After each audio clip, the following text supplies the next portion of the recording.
Hey, how we doing today, church? This bottom corner is doing good. I think you guys got some more in you. How are we doing today, church? All right.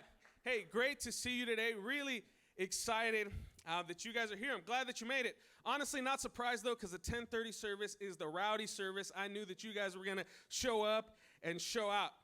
Anyway, excited that you guys are here. Really excited to be with you. If we haven't met before, my name's Caleb. I'm the creative arts pastor here at Captivate. So excited to get to share with you guys here this morning. You know, over the last couple months, it has not been the easiest thing to get to church, right? Between construction going on at the school, road closures, it has not been super easy, but we're grateful that you are here. You guys have not let anything faze you. You know, Point Loma High School just started a 6-year construction project. For the next 6 years, they're going to be doing remodeling here at the school. So every Sunday we show up, not fully knowing what to expect or what it's going to look like. But you guys are unfazed by that, and so we are really grateful. It's inspiring to us that you guys are here. I know that I speak for our entire staff when I say that it is so inspiring to have you guys here. It inspires us as we move towards this new ground that we feel like God is calling us to. You know, if you guys are new here, if you haven't been with us over the last couple months, we are actually in the middle of a building project. Yeah, we feel like God is calling us to purchase our first permanent home, and we're in the middle of that process right now. As a matter of fact, as of today, we are 26 days away from closing escrow on our permanent church home. Yeah, we can give it up. And over the last 3 months, we've been raising money. We've set a goal to raise $1 million that was going to go towards the purchase of this building. And 2 months into that, we have raised over $800,000, which is absolutely amazing. We are so blown away by the things that God is doing, none of which are possible without the generosity of each and every one of you guys. So we want to say thank you. Thank you for being a part. Thank you for believing in this dream that God has given us and called us to. And so it's been an incredible season to get to walk through and see God move. You know, last Sunday we closed out our summer study through the book of Joshua, a series that we called New Ground. And it was all about how we take a defensive Christianity and turn it into an offensive one. Right? Because we know that God is not going to be satisfied with a life lived only trying to avoid failure, especially if that means that we don't take risks for him and his kingdom. Right? But what does that look like? What does it look like to take a risk for God? It's going to the places that he's called us to go, doing the things that he's called us to do, even when we don't understand it, even when it seems difficult, even when we're scared and the means don't quite make sense. God has called us to be a people who take risks for him. And one of the things that I love that we learn through the book of Joshua, and it's actually kind of funny, is that risks taken for God really aren't all that risky, right? By definition, to take a risk is to take a chance. Risk is possibility, it's probability, it's likelihood, but God is none of those things, right? God is truth, God is certainty, God is promise.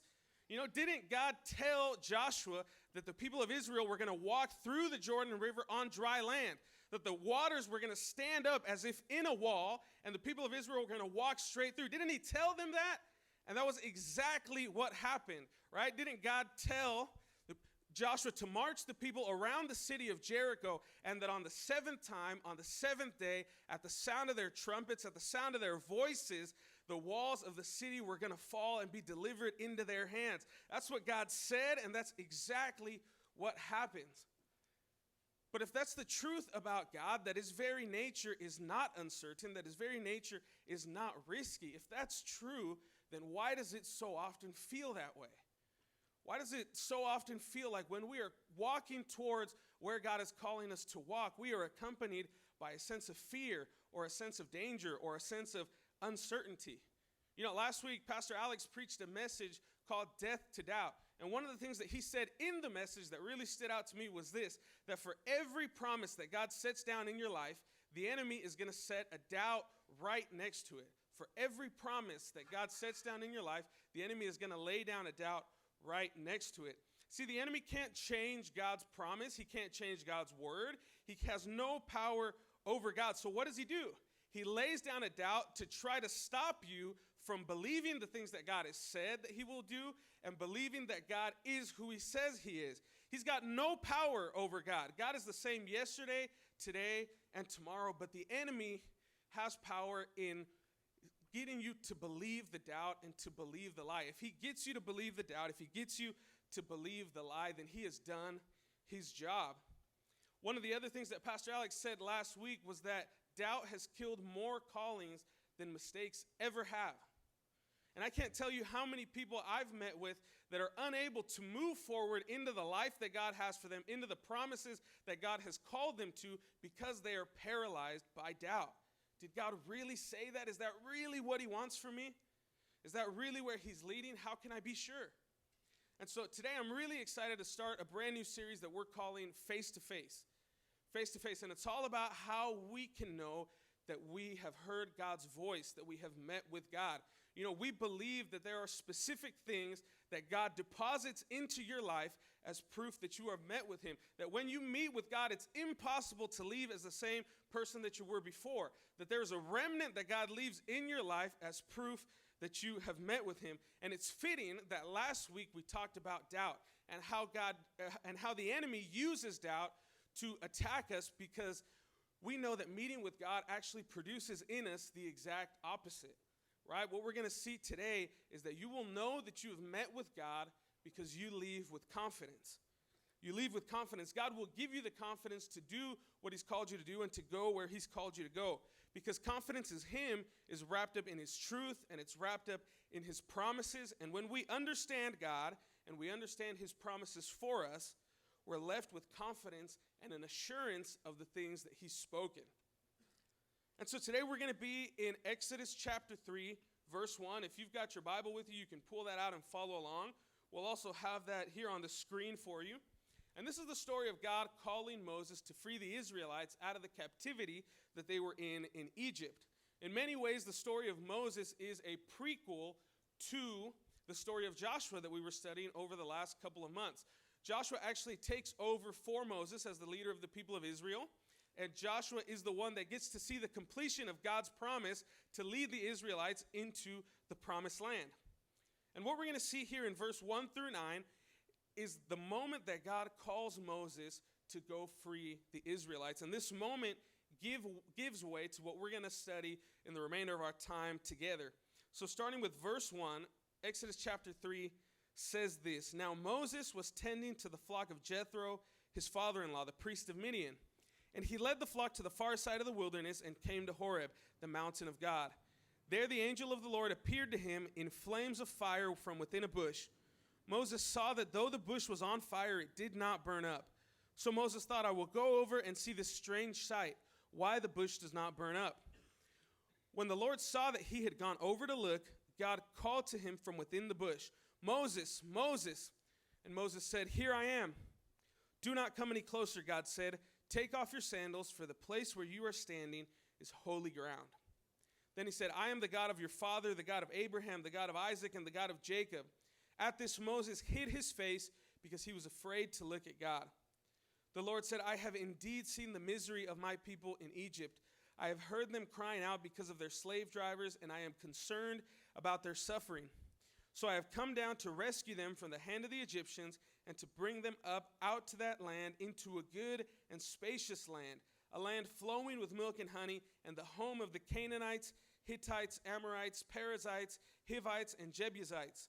And now the cry of the Israelites has reached me, and I have seen the way the Egyptians are oppressing them. And here's God's promise to Moses in verse 10. He says, So now go. I'm sending you to Pharaoh to bring my people, the Israelites, out of Egypt. He doesn't say, I'm sending you to Pharaoh to see if he will let the people of Israel out. No, he says, I'm sending you to Pharaoh to bring the people of Israel out of Egypt. And then immediately after that, in verse 11, we see, just after God's promise, just like we saw last week, the doubt begin to creep in. Verse 11, but Moses said to God, Who am I that I should go to Pharaoh and bring the Israelites out of Egypt? I'm really excited today to preach a message that I am calling, Who Made Man's Mouth? Anyone in here like staying in hotels? Anybody a fan of hotels? I absolutely love staying in hotels. My wife and I like it a lot. As a matter of fact, one of our favorite places in the world is Las Vegas because of the hotels. We love the pools, the amenities, the room service. Like, we love it all. Hotels are our jam. There's nothing better than staying in a good hotel room. But just like there's nothing better than a good hotel room, there is absolutely nothing worse than a bad one, right? And so a few years back, my wife and I were visiting my dad's family in Mexico over the holidays. And if there's one thing that you need to know about Mexican families, it's that they are huge. And anytime there's some sort of gathering, everyone shows up. And I'm talking about everyone. I'm talking about aunts and uncles and cousins and second cousins and third cousins and the mailman and the neighbor. Everybody shows up. And so we get there and we're having a good time. The nighttime comes around and we have to find a place to stay. But we start looking around the house and there is absolutely nowhere. Every single corner of the house is taken up by somebody. There is no place for us to be able to stay. We felt like Mary and Joseph riding through Bethlehem. Everyone was shutting their doors on us. You're not getting in. And so finally we're like, well, we're going to have to sleep in the car tonight because there's no other thing that we can do. And it was absolutely miserable. Like, it was as bad as you can imagine. We're in there, we're waking up every 30 minutes. It's impossible to get comfortable. And if you're like me, you need at least a decent night's sleep to be able to function properly the next day. And so I'm in a bad mood all day because I haven't been able to get sleep. And the next day, we got more of the same because, again, if you're in a Hispanic family, you know Christmas time does not last one day. We're talking at least 2, maybe 3, 4 days of every single person at the house. And so we're there. Again, there's no room for us, and we decide, hey, we can't sleep in the car again. Like, that was the worst, so we got to go find a hotel. So we start driving around the town, and we're looking for a place to stay. And again, every single thing is booked up. I mean, it's Christmas. There's no place for us to stay. Finally, we land on this one small, not very nice hotel, if I'm honest. But we're like, hey, it's got to be better than staying in the car the night before. So we decide that we're going to stay there. So we check in, and they give us our room keys. And about 15 minutes later, and a couple laps around the building, I realize that I can't find this room number. Like, this room is nowhere to be found. And I'm really confused, and I go back to reception and I say, hey, what's going on like with this room? I can't find it. And they point me to the complete other side of the property. And so I go over there to look and to try to figure out, like, hey, where's this room? And over there in this dark corner of the property is this one singular room. It's like on a second story. It's got a flickering light out front. There's like a wooden staircase leading up to the top. This one singular room, and I'm like, oh my God. I think I've told you guys that I hate anything scary. So we sit in the car for like 45 minutes trying to decide, like, hey, are we really going to do this? Like, are we going to go stay in this room? And finally we do, because nothing can be worse than sleeping in the car again. And we're walking up, and all these steps are creaking. I mean, it feels like, you know, that scene in a scary movie where you know, like, you're not supposed to go there, but we don't have a choice. And so we're walking up, and I turn the key, and I open the door, and I kick the door open to see if there's any intruders or anything like that. And it is just crazy. It is the sketchiest thing that I've ever seen. And we're like looking in the closets and the cupboards and under the bed, trying to make sure that we're okay. And we are still like super scared out of our minds. Like, what are we going to do in this place? But we've decided to stay. We already paid. So we grab a chair, we jam it under the door, and we're like, all right, we are going to be good. And so we lay down to try to go to sleep. And I mean, we don't even change out of our clothes. Like, now that I think about it, we probably put more layers on. I remember that we slept with our shoes on because we just knew that if something went down in the middle of the night, like, we had to be able to get out of there, you know? So our shoes are on, we're laying in bed, not getting any sleep. There's things moving, and we hear sounds everywhere. Nothing is working. We try to turn on the faucet, and like dust comes out, and like the whole room is shaking, and it is just a nightmare. The whole time, like, I think we knew deep down in our hearts that we were gonna die. Like, it was over. There was no way that we were making it out of this thing alive. And so at the very first sign of like any sunlight, we just get up and we book it out of there. Our shoes were already on, so we just ran out, and we didn't even check out of the hotel, and we got out of there because we were so sure that that night was gonna be the end for us.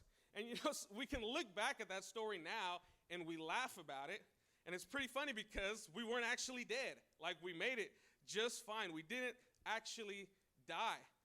And I think sometimes what these experiences teach us, or what they give us, is they give us confidence to be able to confront that experience again. one of the other things it does is it gives us this thing called hindsight bias. Hindsight bias is this phenomenon that happens when you perceive things that have already happened as though they were much easier than they actually were. Hindsight bias gets us to think about things in our past and say, oh, that was pretty easy. I could do that again for sure. And that confidence is great. You know, it's great to have.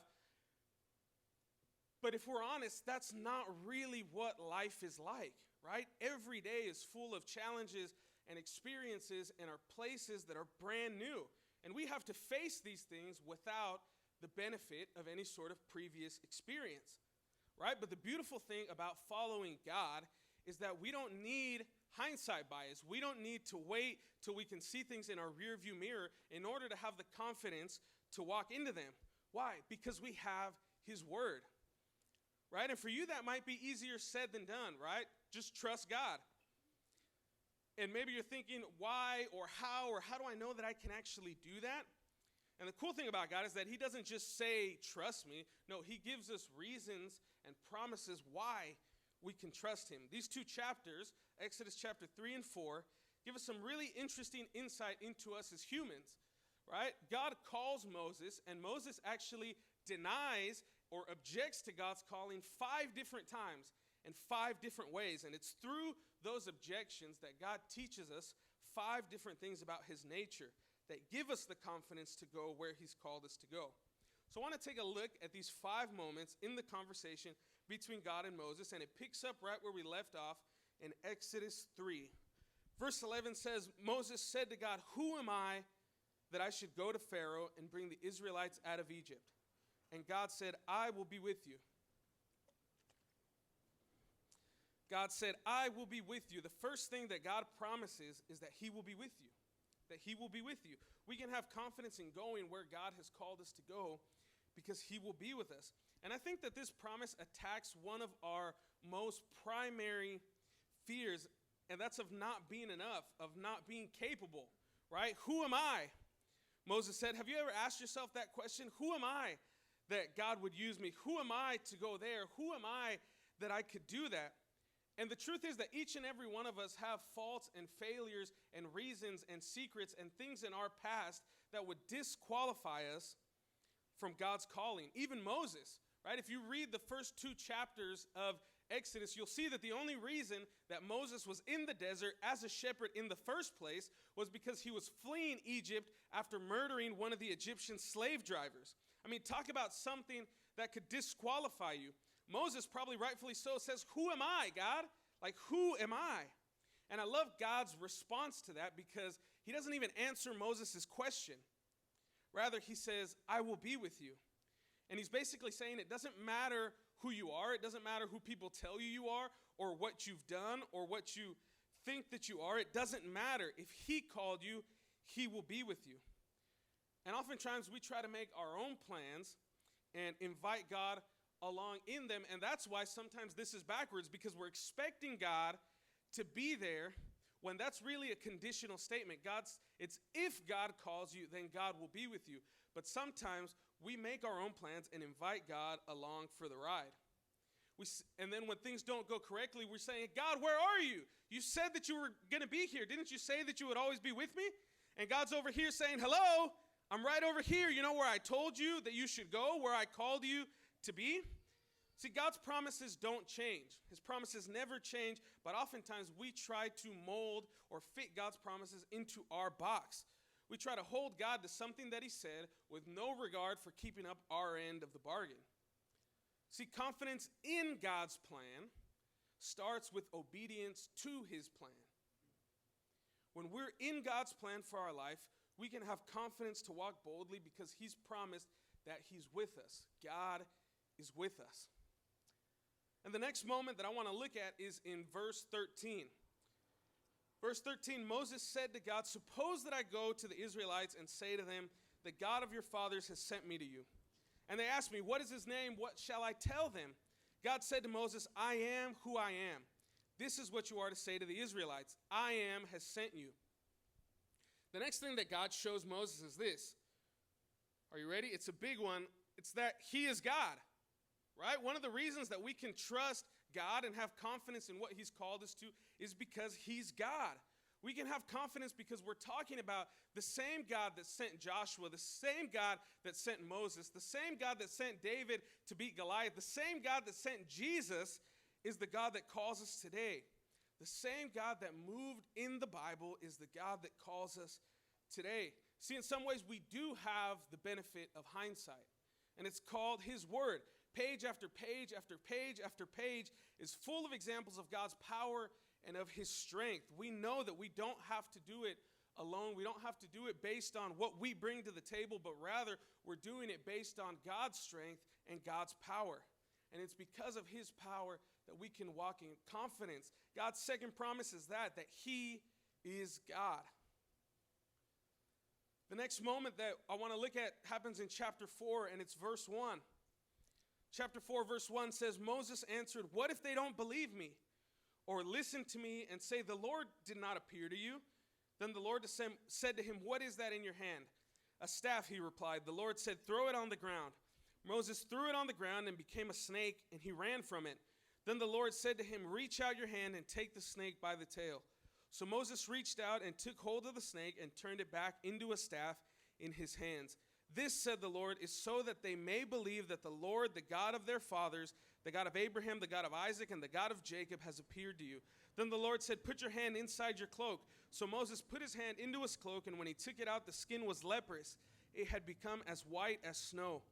"Now put it back in your cloak," he said. So Moses put his hand back into his cloak, and when he took it out, it was restored, like the rest of his flesh. Then the Lord says, "If they do not believe you or pay attention to the first sign, they may believe the second. But if they do not believe these two signs or listen to you, take some water from the Nile, pour it out on dry ground. The water you take from the river will become blood on the ground." What we see here is God's third promise, and that is that there will be signs. There will be signs. God will move. God is saying that if there's any doubt about your calling, where you're going, he will move. He will provide the evidence that he is the one that goes with you. You can have confidence in his calling because he's going to move, right? Do you ever have a friend that tells you a story that just seems a little bit too good to be true or a little bit far-fetched? And what's the first thing you ask for? Proof, right? Like, show me a picture or tell me someone that went with you so that I can have them back up your story. And God's saying, I'll give you the proof. If you follow my voice, I will provide the signs. I will back up your story. Because there is undoubtedly going to be people that doubt. There is undoubtedly going to be noise. There is going to be people that question God's calling on your life. And it was like that when we heard the call to plant Captivate. People are saying, "Are you sure? Like, you guys have it made." And we did, right? But people were saying, "Are you sure you're supposed to go do this? Like, are you sure that that's what God is calling you to?" And not even a year into this church, we've seen over 200 people give their lives to Christ. We've got over 100 volunteers. We've seen sicknesses healed. We've seen relationships restored. These are only things that God could do.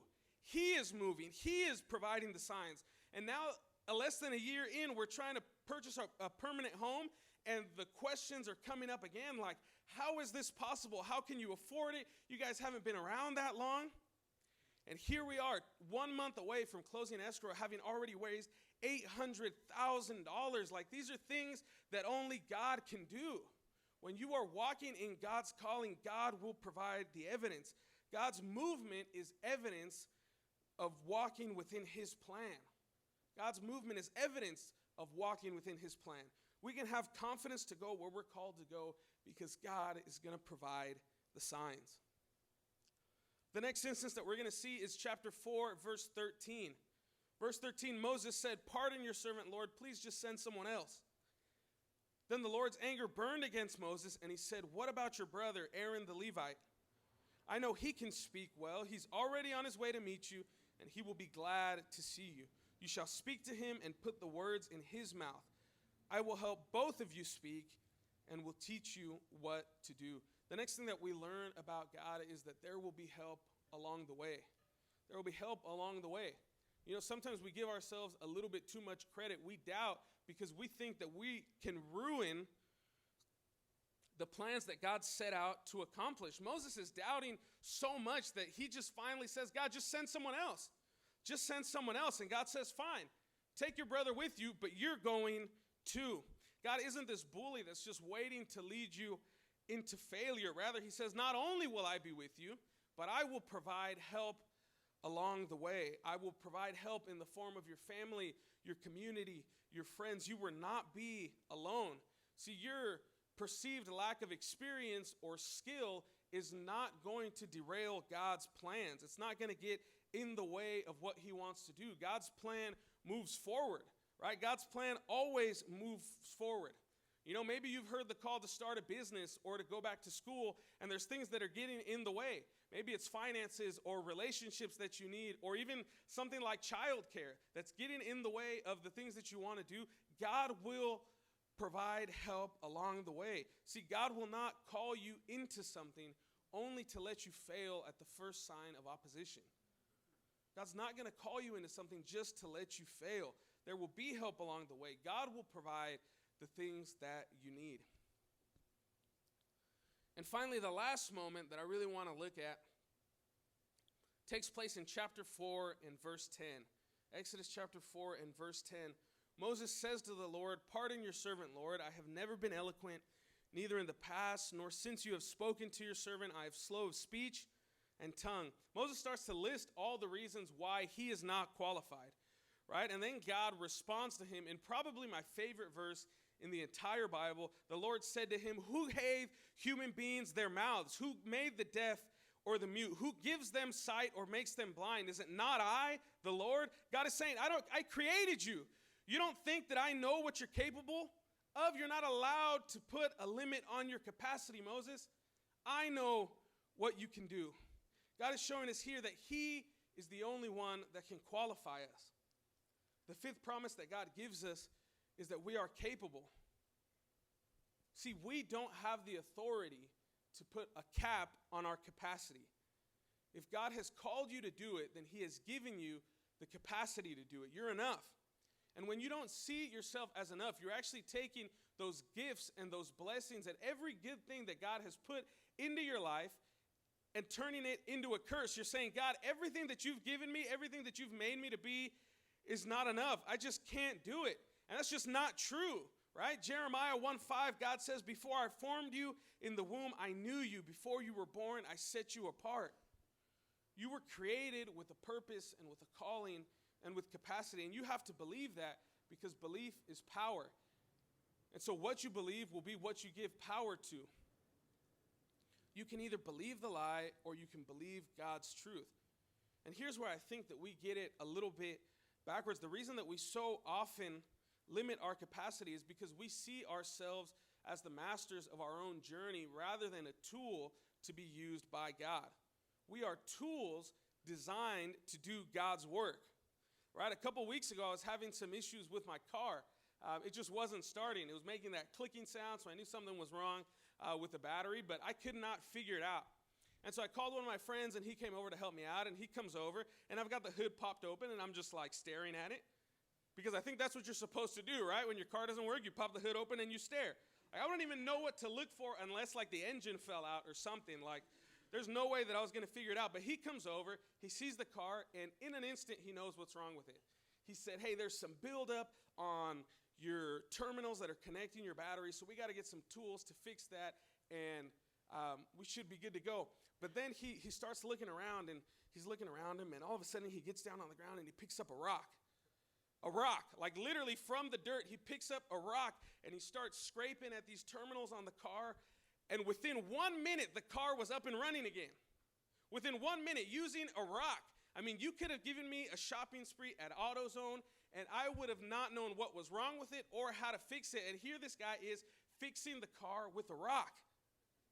And that's because while tools hold all the potential, it's up to the master to unleash that potential. Right? When we try to do everything within our own power, we're limited in where we can go. I can only take things so far. But when I allow myself to be used by God, I'm able to live up to my God-given capacity. God created us. Therefore, he is the only one that truly understands what you're capable of, what you're made of. What he wants is simply a heart that is willing to be used. Right? In Matthew chapter 14, Jesus is performing miracles, and this crowd of people, The Bible says that 5,000 men were there, plus women and children. Some estimates have it 15 to 20,000 people. And as it's getting late, Jesus said, we have to feed these people. But the disciples had nothing other than 5 loaves of bread and 2 fish. And Jesus says, give that to me. And he breaks the bread, he prays over it, and with those 5 loaves and the 2 fish, he feeds every single one of those people, and there was more than enough. The Bible says that there were baskets full left over. And how did this happen? It's because Jesus knew the potential that was in those things. Jesus saw the potential inside the 5 loaves and the 2 fish. All he needed was someone that was willing to give it to be used. And so then the question is this: if God saw the potential within 5 loaves of bread and 2 fish, how much more potential doesn't he see in you? If there's that much potential in some bread and some fish, how much more potential is there not in you? And are you willing to be used? You know, I remember in 2017 when my wife and I heard the call to be a part of this team that was going to plant Captivate. We really felt and we believed that God had spoken that we were going to be part of this team, and we decided to do it. We were going to be church planters. We were going to help start this church, and obviously there are some doubts that go along with that, but we felt really strongly about it. And a few days after making that decision, I was spending some time with God. I was praying, I was worshiping, when all of a sudden I heard God's voice more clearly than I've ever heard it in my entire life. And God said, you're going to have a son, and you need to pray for your son.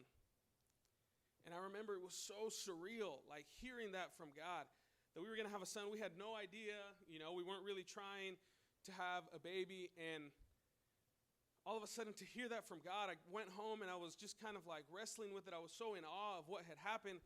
And the next day I shared that with my wife. I said, hey, this is, what God said. You got to go take a pregnancy test. Like, I think that this is real. And she does, and we go to the store, and 3 minutes later, there are these 2 little blue lines that said, yeah, we were pregnant, we were having a baby. And it was the happiest moment of our entire lives. I mean, literally the happiest moment that we've ever gotten to experience. And it was in that moment of joy that all of a sudden, the enemy came and laid down a doubt right next to it. Like, is that really what God's calling you to then? To go plant that church? Like, how are you going to be able to provide? Are you really going to give up your job now that you're going to have a baby? Like, are you really willing to do that? How can you make that choice? And I remember thinking about that, and man, is that really what we're going to do? Like, are we really going to give up everything that we have right now when we have a baby on the way? See, the enemy will try to use things as beautiful as having a baby as something that can separate you from God's voice and God's calling. A baby was never meant to separate us. God knew how much joy he was going to bring into it. God knew how much I was going to love seeing his big old cheeks and his curly hair running around outside with all of you guys. I mean, God knew how much he was going to add to that story. But the enemy wants to add that doubt and say, is that really what he said? There's no way that you can make that choice right now, not with your son on the line, not without being able to provide for him. And thank God, that God gave us the boldness to be able to say, man, we're going to do it anyway. And God, you will provide, because he has. He has come through, and it's been difficult. It's been challenging, but he's come through in every single way that he said that he would. He was there. He was our strength. He was our power. He provided the help that we needed. He was God, and he gave us the capacity to be able to do that. He gave us the capacity to do that. We were never alone. He brought people around us that walked with us through all of that. There's been miracles. He's moved in our finances through all of this. He's provided jobs. He's done every single thing that he said that he was going to do, because God's promises do not change. His promises are the same yesterday as they are today and as they will be tomorrow. We don't need to doubt. We can have confidence in God because of who he is, because he is who he said he is. The same promises that he gave Moses are the same promises that he gives you today. You can have confidence in God's calling. You can have confidence because he's God. He's there. He will move. He provides help, and he has crafted you with capacity. You don't get to decide what you're worth. You don't have the authority to decide what you're worth. Jesus decided that when he gave his life for you on the cross. Jesus decided what you're worth. And you were worth everything. You were worth dying the worst death possible because you were created by him. You were worth it. We don't get to decide what we're worth. God says you're worth everything. I know your capacity. I know your calling, and I want to unleash that to you if you would let me.